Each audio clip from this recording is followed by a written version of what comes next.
মহান আল্লাহ পাক রব্বুল আলামিন ওই আদি পিতা আদম আলাইহিস সালামকে মাটির দিয়ে বানাইয়া রূহ দান করলেন। বলেন সুবহানাল্লাহ। যেই দেহের মধ্যে রূহ নাই ওই দেহের কোনো দাম নাই, আছে নাকি? বলেন বলেন আছে নাকি? আল্লাহ পাক রব্বুল আলামিন মাটি দিয়া বানাইয়া সেই মাটির দেহে রূহ দিয়া জীবন দান করলেন। বলেন সুবহানাল্লাহ। ও মা, যে জীবনে কোরআন নাই ওই জীবনের কোনো দাম আছে নাকি? বলেন। যেই জীবনে কোরআন নাই ওই জীবনের কোনো দাম নাই, যেই জীবনে কোরআন নাই ওই জীবনের কোনো দাম নাই। মহান আল্লাহ পাক রব্বুল আলামিন আব্বা জান আদম আলাইহিস সালামকে বেহেশতের মধ্যে রেখে দিলেন। ওইখানে বলতেছেন, আদম রে, ওই জান্নাতের মধ্যে তুমি আর তোমার বিবি হাওয়া থাকবা, কিন্তু ওই গন্ধম ফলের গাছের কাছেও যাইতে পারবা না, যাইতে।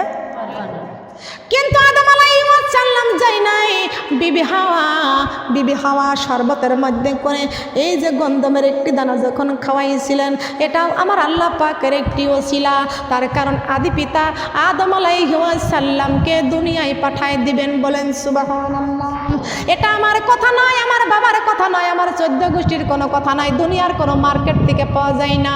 আল্লাহ পাক রব্বুল আলামিন এই কোরআন শরীফের মধ্যে সূরা বাকারার 30 নম্বরে আয়াতে ঘোষণা করে দিয়েছেন, ওয়াইজ ক্বালা রাব্বুকা লিল মালাইকাতি ইন্নী জাইলু ফিল আরদি খলিফা। আল্লাহু আকবার। কাকে বানাইছেন? খলিফাকে বানাইছেন। এই আদমকে বানালেন। এই আদম হলো আল্লাহর খলিফা। কার খলিফা? আর আমরা আদমের সন্তান। আমরা কার খলিফা? কার খলিফা? আমাদের আদি পিতা আদম আলাইহিস সালাম আল্লাহর খলিফা, আমরা সন্তান আল্লাহর খলিফা। আমাদের বাপ আল্লাহর খলিফা, সন্তানও আল্লাহর খলিফা। আমরা আদমের সন্তান, আমরা নবীদের সন্তান। বলেন সুবহানাল্লাহ। আমরা কাদের সন্তান? নবীদের সন্তান। আমাদের ভাগ্য কত ভালো, আল্লাহ পাক আমাদের নবীদের সন্তান করে দুনিয়ায় পাঠাইছেন, আশরাফুল মাখলুকাত করে দুনিয়ায় পাঠাইছেন।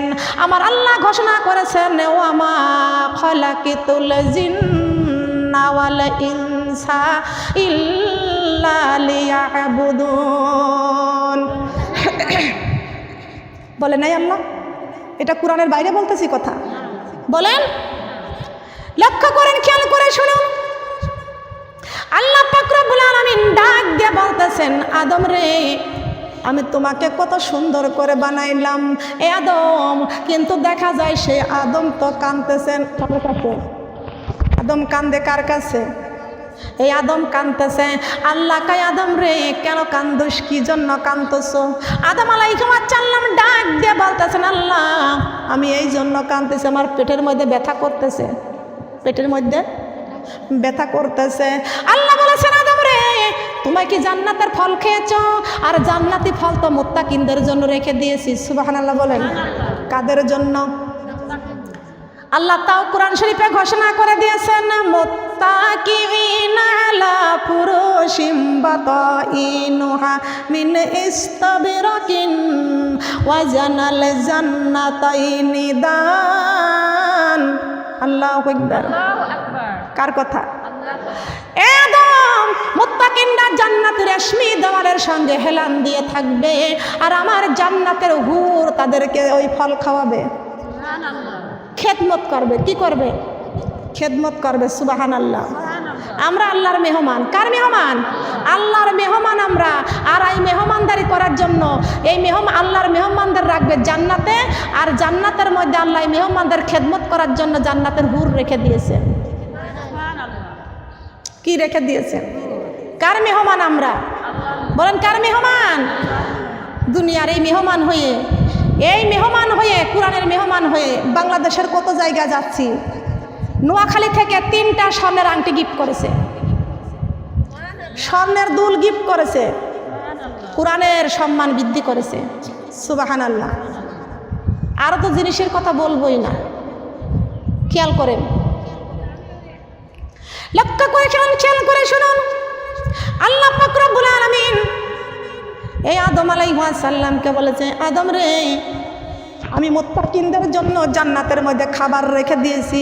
1 নাম্বার খাবার। কি খাবার? 1 নাম্বার খাবার নির্ভেজাল কোরআন নাজিল করেছি। কোরআন শরীফের মধ্যে কোনো ভুল নাই, কোরআন শরীফের মধ্যে কোনো ভেজাল নাই।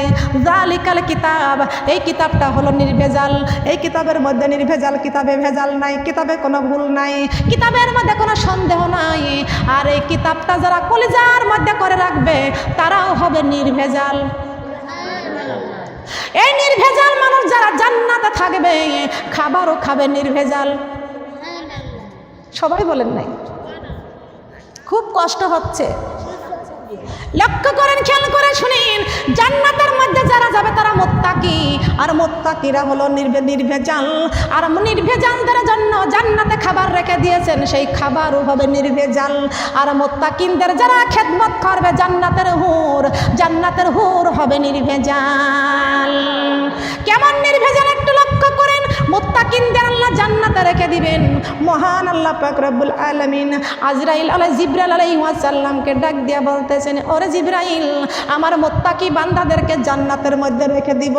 এ জিবরাইল, জান্নাতটা দেখতে কেমন হয়েছে একটু দেখো তো। তবে রে জিবরাইল জান্নাতের ভিতরে প্রবেশ করতে পারবে না, দূর থেকে লক্ষ্য করে দেখো। জিবরাইল আলাইহিস সালাম দূরে দাঁড়াইয়া জান্নাতের দিকে ফলো করলেন, লক্ষ্য করলেন। হায় রে, জান্নাতের নিয়ামত, জান্নাতের আরাম, জান্নাতের ঝলক, এইগুলো দেখতে দেখতে, নাজ নিয়ামত দেখতে দেখতে জিবরাইলের চোখের মধ্যে তাক লেগে গিয়েছিল। এই তাক লাগা দেখিয়া ওই জান্নাতের হুর হাসি দিয়েছিল। কি দিয়েছিল? হাসি দিয়েছিল। জিবরাইল জান্নাতের দিকে তাকাইতে তাকাইতে চোখে আবাক লেগে গিয়েছে, ঠান্ডা লেগে গিয়েছে। হঠাৎ করে দেখে একটা ঝিলিক মারছে। কিসের ঝিলিক? এই জিবরাইল আলাইহিস সালামের আবাক কাণ্ড দেখিয়া, আবাক দেখিয়া জান্নাতের হুর একটু হাসি দিয়েছে। আর এখন সঙ্গে সঙ্গে জিবরাইল বেহুশ হয়ে গেছে। জিবরাইল অনেক সময় কোন বয়ানে শুনেছি 1000 ঘন্টা,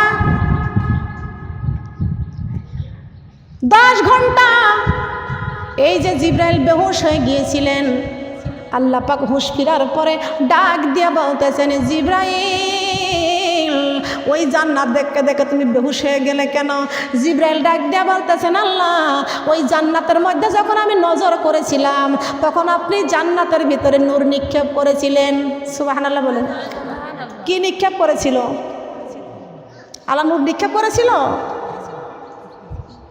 জিবরাইল বলতেছে, আল্লাহ ওই জান্নাত দেখতে দেখতে আমি যখন দেখতেছিলাম তখন আপনি ওই জান্নাতের মধ্যে নূর নিক্ষেপ করেছিলেন। আল্লাহ কয়, না রে জিবরাইল, না, আমি জান্নাতের ভিতরে নূর নিক্ষেপ করি নাই। জিবরাইলকে আল্লাহ তাহলে জান্নাতের দিকে তাকাই আমার একটু অবাক লেগে গেল। হঠাৎ করে আমার চোখে ঝিলিক লাগলো। কিসের ঝিলিক? আল্লাহ পাক রব্বুল আলামিন ডাক দিয়া বলতেছেন, জিবরাইল জান্নাত দেখতে দেখতে তোমার চোখের মধ্যে অবাক লেগে গিয়েছিল, আর জান্নাতের হুর দেখে একটু হাসি দিয়েছিল। বলেন সুবহানাল্লাহ। কি দিয়েছিল বলেন? একটু হাসি দিয়েছিল। বলেন সুবহানাল্লাহ। সেই হাসিটা দেখিয়া, সেই হাসিটা দেখিয়া, হাসির ঝিলিক, দাঁতের ঝিলিকটা দেখিয়া আমি জিবরাইল বেহুশ হয়ে গিয়েছি। আমি জিবরাইল বেহুশ হয়ে গিয়েছি। বলেন সুবহানাল্লাহ। লক্ষ্য করেন, খেয়াল করে শুনেন। মহান আল্লাহ পাক রব্বুল আলামিন ডাক দিয়া বলতেছেন, ওরে জিবরাইল, আমি জান্নাতের মধ্যে যত নাজ নিয়ামত আমি দিয়েছি, এই জান্নাতি নাজ নিয়ামত নির্ভেজাল খাবার যারা খাবে তারা নির্ভেজাল মুত্তাকিন।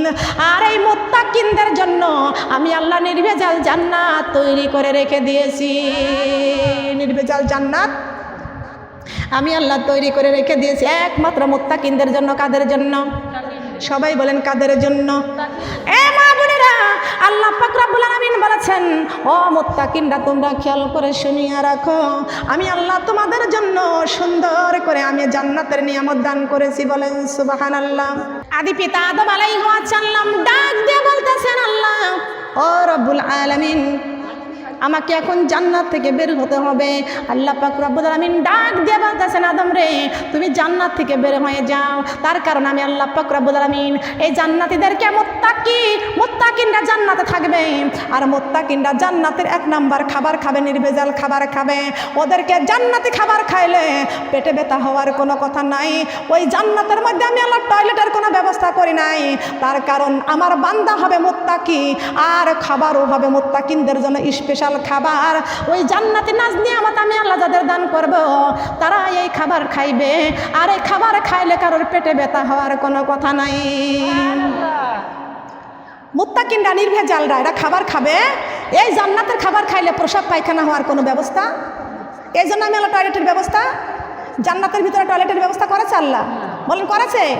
এই জন্য বলতেছে আদম রে তুমি জান্নাত থেকে বের হয়ে যাও। সুবহানাল্লাহ বলেন, জান্নাত থেকে বের হয়ে যাও। এই আদম জান্নাত থেকে বের হয়ে গেলেন। জান্নাতের দরজায় দাঁড়িয়ে দাঁড়িয়ে ঠুকরিয়ে ঠুকরিয়ে কাঁদতেছিলেন। বলেন সুবহানাল্লাহ।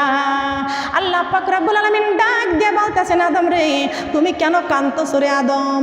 এ আদম তোমার কান্না শুনিয়া আমি আল্লাহর সহ্য নেই না। মুত্তাকিনরা যখন কান্দে, মুত্তাকিনদের কান্না আল্লাহ সহ্য করতে পারে কি? মুত্তাকিনরা যখন কান্দে আল্লাহ পাক রব্বুল আলামিনের মায়া আছে কি আছে না? বান্দার জন্য মায়া করে কে? বান্দার জন্য একমাত্র আল্লাহই মায়া করেন। বলেন সুবহানাল্লাহ। যে আল্লাহ বান্দার জন্য মায়া করে রহমত দেন কে? বান্দাকে পানি খাওয়াই কে? খাদ্য দেয় কে? রহমতের মালিক। চালাচ্ছেন কে? ব্রেন দিয়েছেন কে? বুদ্ধি দিয়েছেন কে? মহান আল্লাহ পাক রব্বুল আলামিন সুন্দর করে সৃষ্টি করলেন। আল্লাহ পাক রব্বুল আলামিন ডাক দিয়ে বলতেছেন, আদম রে খবরদার আদম তুমি আর কান্দিও না। আর তোমার কান্না আমি সহ্য করতে পারি না। আদম আলাইহিস সালাম ডাক দিয়ে বলতেছেন, আল্লাহ আমাকে দুনিয়ায় পাঠিয়ে দিয়েছেন, আমি তো এই জন্য আমি কি ওই জান্নাতে আর প্রবেশ করতে পারবো না। আল্লাহ পাক রব্বুল আলামিন ডাক দিয়ে বলতেছেন, আদম রে তোমার বিবি হাওয়াকে দুনিয়ায় পাঠিয়ে দিব, আর আমি আল্লাহ তোমাকে জোড়াই জোড়াই সন্তান দান করব। কিভাবে?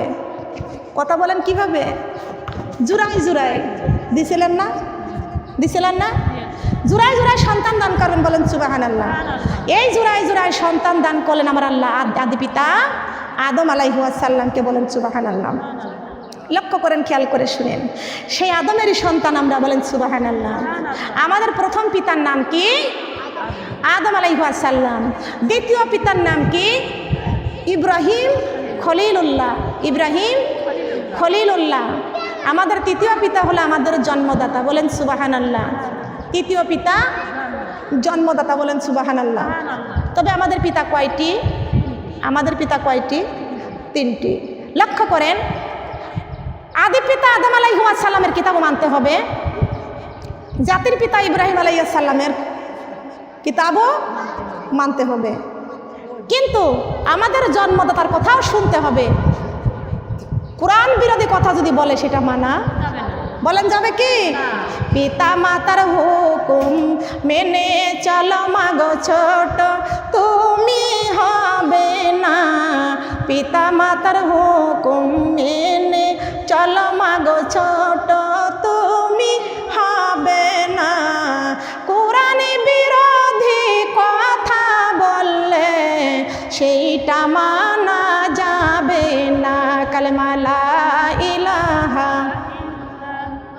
কালেমা লা ইলাহা, স্বামীর হুকুম মেনে চলো মাগো ছোট, তুমি হবে না।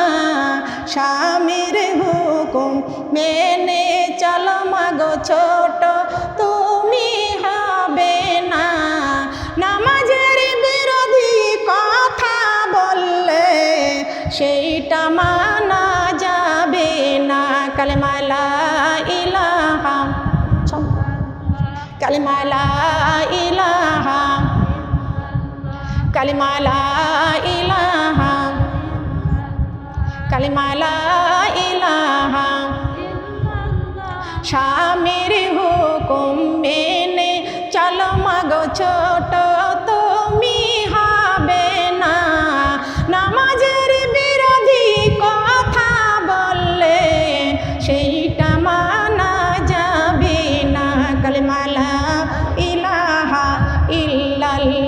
কালিমা লা ইলাহা সুবহানাল্লাহ আলহামদুলিল্লাহ লা ইলাহা সুবহানাল্লাহ আলহামদুলিল্লাহ আল্লাহ তোমার কাছে সবই কিছু, আল্লাহ আমার কাছে নাই কিছু। আল্লাহ তোমার কাছে সবই কিছু, আল্লাহ আমার কাছে।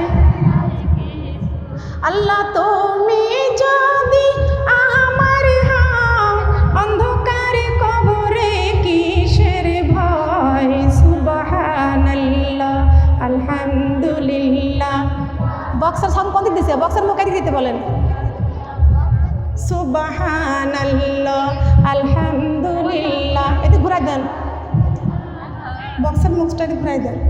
সুবহানাল্লাহ আলহামদুলিল্লাহ লা ইলাহা। আসমানে আল্লাহ জমিনে আল্লাহ, শান্তির মালিক তুমি আল্লাহ। সুবহানাল্লাহ আলহামদুলিল্লাহ লা ইলাহা। সুবহানাল্লাহ আলহামদুলিল্লাহ। আসমানের মালিক তুমি আল্লাহ, জমিনের মালিক তুমি আল্লাহ, আমার মালিক তুমি। তাই পাঁচ ওয়াক্ত নামাজি পড়ে তোমার কুদরতি কদম চুমি। তাই পাঁচ ওয়াক্ত নামাজি পড়ে তোমার কুদরতি কদম চুমি। লা ইলাহা কালিমা লা ইলাহা, কালিমা লা ইলাহা। আমার সৃষ্টির মালিক তুমি আল্লাহ, হায়াতের মালিক, রিজিকের মালিক তুমি। তাই পাঁচ ওয়াক্ত নামাজি পড়ে তোমার কুদরতি কদম চুমি। তাই পাঁচ ওয়াক্ত নামাজি পড়ে তোমার কুদরতি কদম চুমি। লা ইলাহা কালিমা লা ইলাহা, লা ইলাহা ইল্লাল্লাহু মুহাম্মাদুর রাসূলুল্লাহ। সবাই বলি সাল্লাল্লাহু আলাইহি ওয়াসাল্লাম। শোনারে মা বোনেরা, লক্ষ্য করেন, খেয়াল করে শুনো না। মহান আল্লাহ পাক রব্বুল আলামিন ডাক দিয়া বলতেছেন, আদম রে কান্দিস না, তোরে কান্না আমি আল্লাহ সহ্য করতে পারি না। আদম আমি আল্লাহ যাচাই করে বাছাই করে পছন্দ করে আমি আল্লাহ তোকে সুন্দর করে আমি আল্লাহ বানাইছি। আদি পিতা আদম আলাইহিস সালাম ডাক দিয়া বলতেছেন, আল্লাহ আমাকে আপনি বানাইয়া জান্নাতের মধ্যে রেখে দিলেন, আবার জান্নাত থেকে আমাকে বের করে দিলেন। আল্লাহ পাক রব্বুল আলামিন বলেছেন, আদম রে তোকে আমি সারা জীবনের মতো তোরে জান্নাত থেকে বের করে দিই নাই। তুমি কি মনে করছো তোমাকে আমি চিরজীবনের মতো জান্নাত থেকে বের করেছি? না, আমি চিরজীবনের মতো তোমাকে জান্নাত থেকে বের করি নাই। আমি আল্লাহ পাকের পক্ষ থেকে, আদম তুমি দুনিয়াতে চলিয়া যাও, আমি আল্লাহ তোমাকে জুড়াই জুড়াই সন্তান দান করব, আর আমি আল্লাহর পক্ষ থেকে একটা গাইডলাইন পাঠায়া দিব। কি লাইন বলেন? কি লাইন? আল্লাহ বলেছেন আমি আল্লাহর পক্ষ থেকে গাইডলাইন পাঠিয়ে দিব। আল্লাহ কি ওই সময় বলেছে আদমরা তুমি দুনিয়ায় যাও, আমি ডিক্স লাইন দিব? বলেছে? বলেছে? আল্লাহ ডিক্স লাইনের কথা বলেছে? কি লাইনের কথা? ঘরে ঘরে নিয়েছেন ডিক্স, কবরে গেলে দিবে গামলা। কি দিবে? দিবে কি? কবরের কথা মনে করার দরকার আছে কিনা? মনে করার দরকার আছে কিনা?